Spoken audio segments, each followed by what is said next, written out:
Hello, hello, and welcome to Rory's Brainworks, where we get creative and see if it works. Today we'll be working with the Heart Link Harness. Heart Link Harness. Try saying that 3 times fast. Nah, not you. I don't trust you.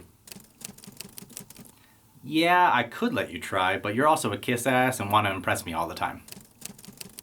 I know you do. Now I know that I am a few days late from Valentine's Day, but that doesn't mean I can't fill your sweet little heads with morsels of knowledge. That way, when the next Valentine's Day comes around, you can put this on someone you care about, even if it is just yourself. Or put it on just whenever you want to, because it looks awesome and can be done any time of the year. It doesn't have to be reserved just for some specific date on a calendar. You don't have to let a calendar dictate your life. Sometimes. Sometimes it's unsafe. Speaking of safety, let's bring up safe, sane, and consensual safety. Be sure to have some safety shears with you at all times. You can always get a new rope, can't get a new life. And consensual. Me, Marie, and Crochet Rory are all consenting adults. Communication is key. Now, before we take a deep dive into the Heart Link Harness, we shall first thank my sponsor, Knothead Nylon. Knothead Nylon is the destination for all your premium nylon rope bondage needs. Easy to clean, water resistant, up to 1,100 pounds of weight load, and in a wide array of beautiful, vibrant colors, Knothead Nylon will slake your rope desires. At checkout, put in discount code RORY10 for 10% off. So heart links are actually something very easy to do, but very aesthetically pleasing at the same time. You often see them with people who will do the leg ladders on themselves, will put heart links on them. They're aesthetically pleasing, they're nice and easy, so why not? I have done a heart harness on here before. Now I'm going to show you a different way to do a heart on the bottom of it. The bottom of the harness will have a different way to do a heart. There's only so many ways you can do it because a heart is a particular shape. So let's make some heart shapes. Actually, first I'm going to put a base on, and then we'll make some heart shapes.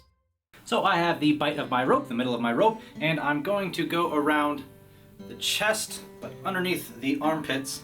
I'm going to put my rope through the bite, creating a girth hitch, or a lark set if you will, to some of you folk out there. I don't know why I bring it up every time. We're going to tighten that up. Marie, how does that feel?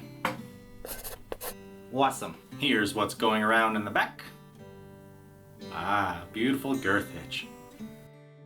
Simple and effective.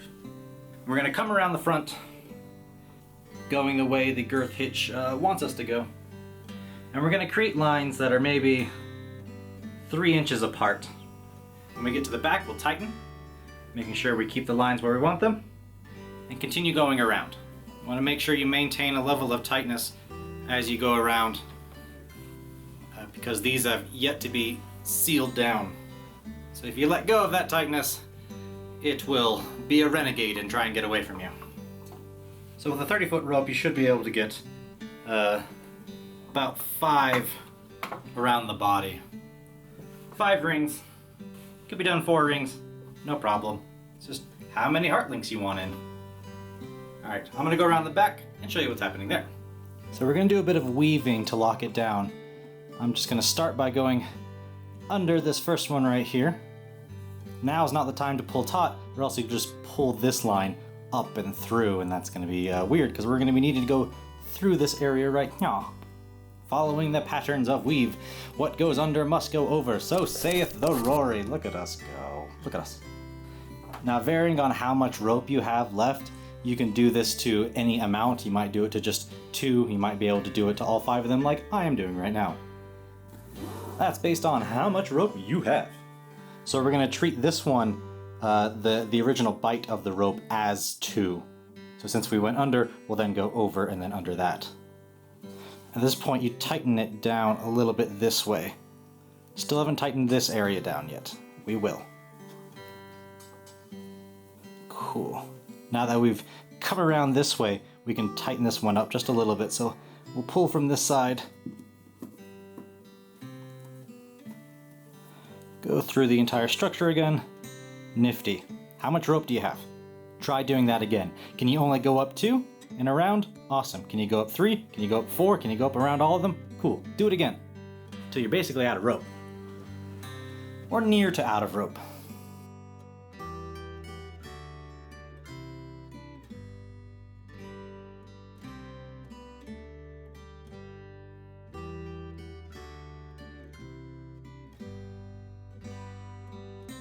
Now when you come to an area where you have the amount you want, you gotta find the last loop on the other side. So it came down this side right here, so I'm gonna grab this loop right here.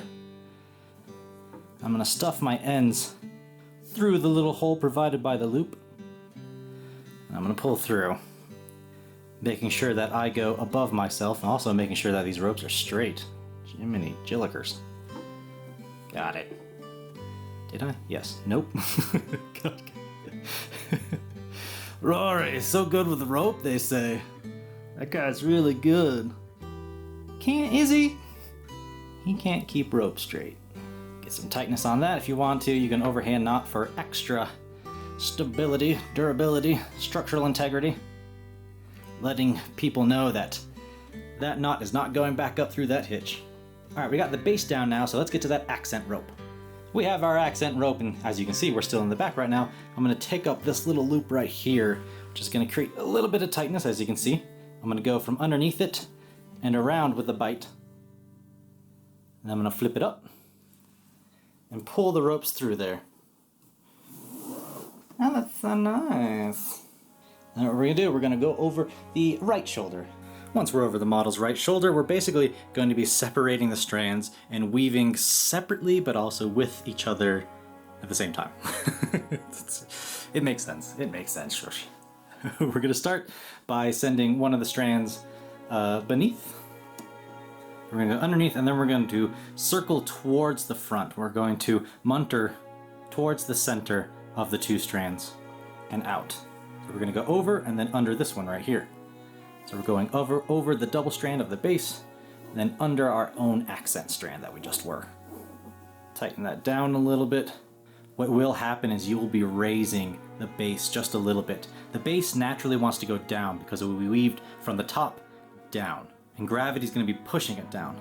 The weave we had done on the back is trying to keep it all centered and trying to make it more tight. It's trying to take up space and create tightness on the front. That way we don't lose, that way we don't drop. Speaking of tightness, Marie, how does that feel? Awesome. So now that we did this one, we'll do the other one, just the same. We'll go underneath.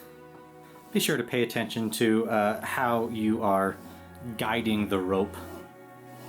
Nylon has a higher tendency to create burn. You don't want to be burning your model when you don't mean to be. That is just rude. Wonderful. You'll be getting that little design, and then we will send one crossing over the other. Boop. Oh, it looks like we've created a heart. Who would have thought? That is crazy. I'll move this down for you. Now, we'll just do the same thing. Remember where you're going over with these singular strands. I'm having the right go over the left. We're going to continue that process. Aesthetically, it will be important. So we'll just continue doing what we just did. So now I'm on the right side over here. I'm going to go underneath, around towards the inside. So underneath, around towards the inside, over the double strand, behind ourselves. Hit the camera. If you don't have a camera to hit, well, you just pretend you did. It's not a necessary part of it. So if you're tying up someone, you don't have to still pretend that you're hitting a camera. And that's just me and my damn foolishness. Alright, this side now. Now, I'm not going to do this for every strand going down, so you can hold your breath knowing that this isn't going to be a 20-minute video of me just showing that over and over again. I believe in your ability to pick up on the pattern, even after only doing it twice. So once we go below, we're going to go towards the center between the two strands, over the double strand, and behind the strand that we were. Wonderful. And when that comes around, we're going to have the right cross over the left, just like we did up here. Creates another heart. We continue the process down to just about the last of the double-banded strand that was our base. So at this point, you've made some hearts. It's kind of odd from this angle, but trust me, they're hearts. Now, what I didn't show you that I would be doing is that I'm slightly angling them. Not a whole lot, because it messes up the aesthetic part of the heart, but enough. Just a little bit, because we're going to create a little slight V shape right here, mostly because we're doing the base heart right here, which is going to use both strands. Now I'm still going to go and cross over right to left on this one, but then we're going to flip over the bottom one and go around those. We're basically creating a larger version of these right here. We had right, cross over left, easy peasy. Then we crossed over the base and then underneath ourselves, just like we were doing with these ones previous. Now we're going to come down this way, but we have nothing to latch onto. Very interesting. Well, what we're going to do is we're going to go just below the cleft of the butt. As you notice, we're hitting the hips right here. You can feel that bone right there. That's called the ASIS, the anterior superior iliac spine. Actually, the hip is technically right here, but people confuse that for the hip as the hip bone. It is not. Just the top part of the iliac spine. Top part of that pelvis. So we have, sorry. So we have nothing to latch onto. What we're going to do is follow around the cleft of the butt from behind. So we are now around the bottom of the butt. And we are going to give that butt a lift. Since we're beneath it, we're going to tighten up a bit, making sure that that butt is well hugged. And then we're going to come up this way and basically do the opposite of what we got going on over here. Essentially creating that heart. So we have the roadmap right here. So we're technically coming up, as this rope, we're technically coming up this way. So we're going to basically create a loop going over. Then we're going to go underneath and through. So we have a loop going over. We're going to go underneath and through. Voila, we have a heart. Oh, so beautiful. And now in reverse, we're going to be creating the same heart pattern.